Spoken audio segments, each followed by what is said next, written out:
President Trump takes Christians to school. On March 20th, 2026, Robert Mueller, a former director of the Federal Bureau of Investigation and United States Special Prosecutor, died at 81 after a battle with Parkinson's disease. That announcement would have made the news under any circumstances.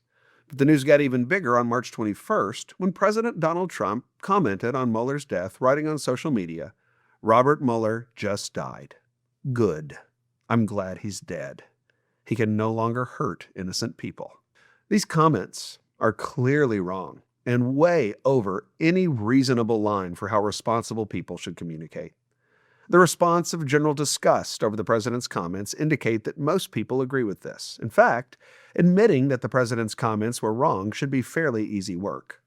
The harder work is to take a more careful look at the comments and learn the many lessons they teach us. When President Trump made his nasty comments about Robert Mueller, he took Christians to school and taught us several lessons about communication in a fallen world. The first lesson has to do with the main reason why Trump's comments were wrong. They were in violation of Jesus' command in Matthew 5:44 when he says, "I say to you, love your enemies and pray for those who persecute you." What is amazing about Jesus' comments here is that he does not deny that we will encounter people who persecute and mistreat us. His teaching is far more radical than that. Jesus calls us to look honestly at our enemies, to be honest about their wickedness, and then, instead of hating them, we're to respond with compassion. These words apply to everyone on earth, whether a president or a peasant. We need to say this because there is a temptation for some to excuse President Trump because he has big and powerful enemies that the rest of us cannot understand. This was the argument of Treasury Secretary Scott Bessent on Sunday when he defended the presidential remarks, saying, quote, "Given what has been done to President Trump, it is impossible for us to understand what he has been through. None of us should pretend that we have experienced the kind of treatment as President Trump. I know I haven't.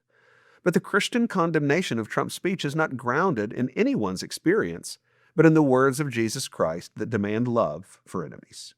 The second lesson we can learn from Trump's comments is that loving your enemies is hard to do. That's true because our enemies really do cruelly mistreat and persecute us. The president pointed to this reality in his unfortunate post. He did not just express delight over Mueller's death, but he also made a moral argument. Trump said of Mueller that, quote, "he can no longer hurt innocent people." The president's argument is very clearly that because Mueller used his life to hurt people, it's good that his life is over. This is an argument we need to take seriously. When people mistreat us, it will not be hard for us to make an argument that hatred for them is the right response. Jesus makes this clear in his comments, the verse before his command to love your enemies. He says in Matthew 5:43, "You've heard that it was said, 'You shall love your neighbor and hate your enemy.'" Jesus not only acknowledges the existence of enemies, but he also makes clear that some religious communities teach that hatred is an acceptable response to them. When Donald Trump spewed hatred at one of his enemies this week, he was behaving in a way consistent with some of the religious people that Jesus condemned. It's a testimony to just how terrible enemies can be that it's so easy for everyone from presidents to religious leaders to slip into hateful attitudes. That is why we all need to be very careful in our evaluation of the president's remarks. The president may have provided the most famous example last week of enemy hatred, but he is far from alone. Christians really do have a responsibility to be honest that what the president said was wrong. We also have a responsibility to be honest that the same hatred has flowed out of our own hearts. That is because hating your enemies is easy for all of us. Loving them requires the grace of Jesus. A third lesson we can learn from the presidential remarks is the very uncomfortable one, that there are times in a sinful world where death can be a cause of gratitude and joy. It has been a common response for many responding to Trump to say this kind of celebration is never an appropriate response to death. This creates a standard that most people will not be able to sustain. In this messed up world, there are times when death is good news.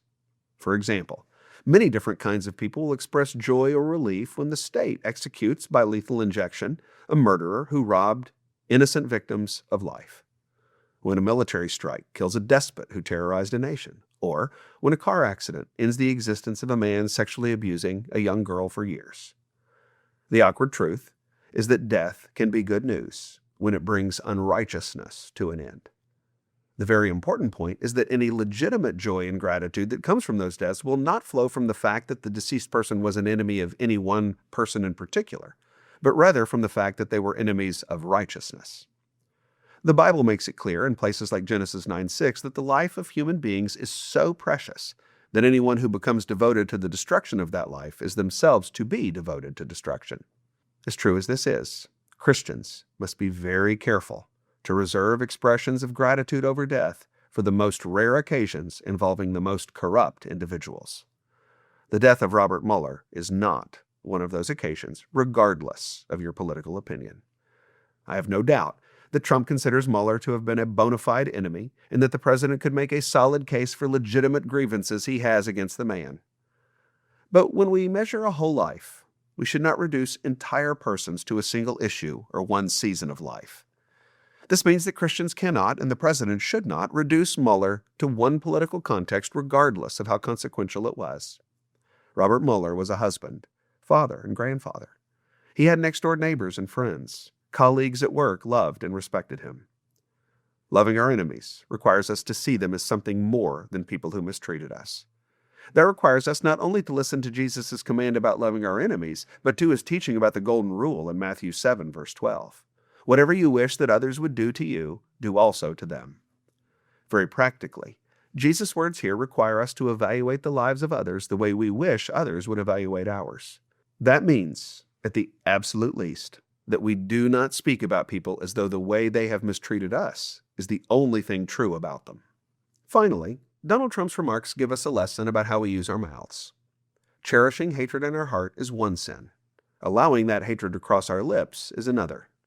Of course, the president verbalized his hate on a global stage, but this kind of hateful expression is also wrong when any of us do it in our living rooms and text threads. Psalm 141 verse 3 says, "Set a guard, O Lord, over my mouth. Keep watch over the door of my lips." None of us have a right to say just anything we want. We are required by God to use care in our speech. This may be the requirement in Scripture that Donald Trump violates more regularly than any other. I know my comments about the president's remarks will make some unhappy. Plenty of conservatives in general, and Christians in particular, think it's wrong to criticize the president since it potentially weakens his political support as he does battle against people who oppose his policies and are also guilty of sin. I grant that the president's opponents sin plenty, and I have been more than willing to criticize them and defend the president when he deserved it. But he doesn't deserve it this week. This week, he deserves a clear rebuke. We Christians need to remember that Donald Trump has a little less than 3 years to be president. Believers need to communicate in ways that preserve our credibility when Trump is permanently out of public office. That means it's important to be honest when the president is right and when he is wrong. If you don't like the sound of that, then consider that this kind of talk only hurts the president. One of the reasons for Trump's election is that people appreciate his bold candor. But none except the vilest people want this kind of hateful rhetoric. The American public is already tiring of it. It is this kind of talk that will make people eager for the president to leave office, even when they agree with him on policy, because they just don't want to keep hearing this stuff. This week, the president was really wrong. We need to say that not because we want to score points. We need to say it because we need to be honest. Because this kind of talk is really bad for our society, and because the president's public sin has lessons we can all apply to our more private sin. With his comments about Robert Mueller, the president took Christians to school. Unfortunately, this week, our lessons were taught by someone who earned a PhD in what not to do.